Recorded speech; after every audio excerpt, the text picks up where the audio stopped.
बचपन में जब हम रामायण की कहानियाँ सुना करते थे, तब हमें लक्ष्मण जी के बेहोश होने पर हनुमान जी के संजीवनी बूटी लेने जाने का किस्सा भी सुनने को मिलता था, जिसमें संजीवनी बूटी ना मिलने पर पूरा का पूरा पर्वत उठाकर लाने वाला किस्सा बेहद रोचक लगता था।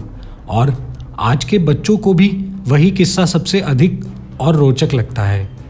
जिस तरह से हनुमान जी एक ही रात में श्रीलंका से हिमालय के पर्वतों पर पहुँचे और पहाड़ उठाकर वापस भी आ गए, तो निश्चित ही उनके उड़ने की क्षमता बेहद तेज रही होगी। जिस प्रकार की रामायण में वर्णन है, उसको आधार मानकर कहा जाता है कि जिस वक्त लक्ष्मण और मेघनाथ का युद्ध होने वाला था, उससे ठीक पहले मेघनाथ ने अपनी कुल देवी की तपस्या शुरू कर दी थी और वह तपस्या मेघनाथ ने पूरे दिन की थी। इसकी खबर जब श्री राम की सेना को लगी तो विभीषण ने श्री राम को बताया कि अगर मेघनाथ की तपस्या पूर्ण हो गई तो मेघनाथ अमर हो जाएगा और फिर मेघनाथ को कोई भी नहीं मार सकेगा। नमस्कार मित्रों, स्वागत है आपका हमारे YouTube चैनल दी गॉड सागा में। विभीषण की बात मानकर लक्ष्मण, हनुमान जी सहित कई वानर मेघनाथ की तपस्या भंग करने लक्ष्मण जी के साथ चल दिए। उन्होंने मेघनाथ की तपस्या भंग करने में सफलता प्राप्त की, लेकिन तब तक रात हो चुकी थी।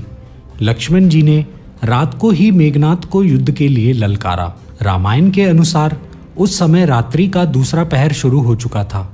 इसका मतलब प्रत्येक पहर 3 घंटे का हुआ।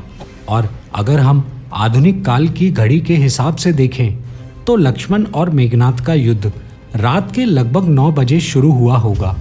यह भी माना जाता है कि लक्ष्मण और मेघनाथ के बीच जो युद्ध हुआ था वो लगभग 1 पहर यानी 3 घंटे तक चला होगा। उसके बाद ही मेघनाथ ने अपनी शक्तिशाली अस्त्र का प्रयोग किया, जिससे लक्ष्मण मूर्छित हो गए। यानी लक्ष्मण के मूर्छित होने का समय लगभग 12 बजे के आसपास का रहा होगा। लक्ष्मण के मूर्छित होने से समस्त वानर सेना में हड़कंप मच गया था। विभीषण के कहने पर वैद्य द्वारा लक्ष्मण की जांच करने और उनके प्राण बचाने के लिए संजीवनी बूटी लाने की सलाह देने और हनुमान जी को संजीवनी बूटी लाने के लिए प्रस्थान किया।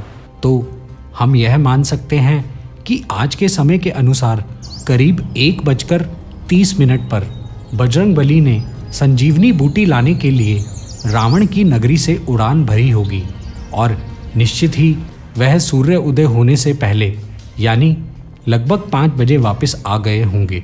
अगर 1:30 बजे उड़े और 5 बजे तक वापस भी आ गए तो इसका मतलब हनुमान जी 3.5 घंटे में द्रोणागिरी पर्वत उठाकर वापस आ गए थे। लेकिन यहाँ इन 3.5 घंटों में से भी हमें कुछ समय कम करना होगा, क्योंकि जैसा कि रामायण में हमें पढ़ने को मिलता है कि लंका से निकलकर पवनपुत्र भारत आए तो रास्ते में उन्हें कलनेमी नामक राक्षस भी रूप बदल कर मिला था, परंतु बजरंगबली ने उस कलनेमी को भी अपनी पूंछ में लपेटकर परलोक भेज दिया। उसके बाद बजरंगबली ने उड़ान भरी और द्रोणागिरी पर्वत जा पहुँचे। लेकिन यहाँ भी संजीवनी बूटी को पहचानने और खोजने में कम से कम आधे घंटे का समय खराब हुआ ही होगा। तभी तो बूटी को ना पहचान पाने की वजह से हनुमान जी ने पूरा पर्वत ही उठा लिया और वापस लंका की ओर जाने लगे। लेकिन जब वे पर्वत को लेकर अयोध्या के ऊपर से उड़ रहे थे तो श्री राम के भाई भरत ने सोचा कि यह कोई राक्षस ही होगा जो अयोध्या के ऊपर से जा रहा है, और उन्होंने बिना सोचे समझे हनुमान जी पर बाण चला दिया। बाण लगते ही वीर हनुमान श्री राम का नाम लेते हुए नीचे आ गिरे। हनुमान के मुंह से श्री राम का नाम सुनते ही भरत दंग रह गए और उन्होंने हनुमान जी से उनका परिचय पूछा। हनुमान जी ने उन्हें राम रावण युद्ध के बारे में बताया। किस्सा सुनकर भरत ने उनसे माफ़ी मांगी।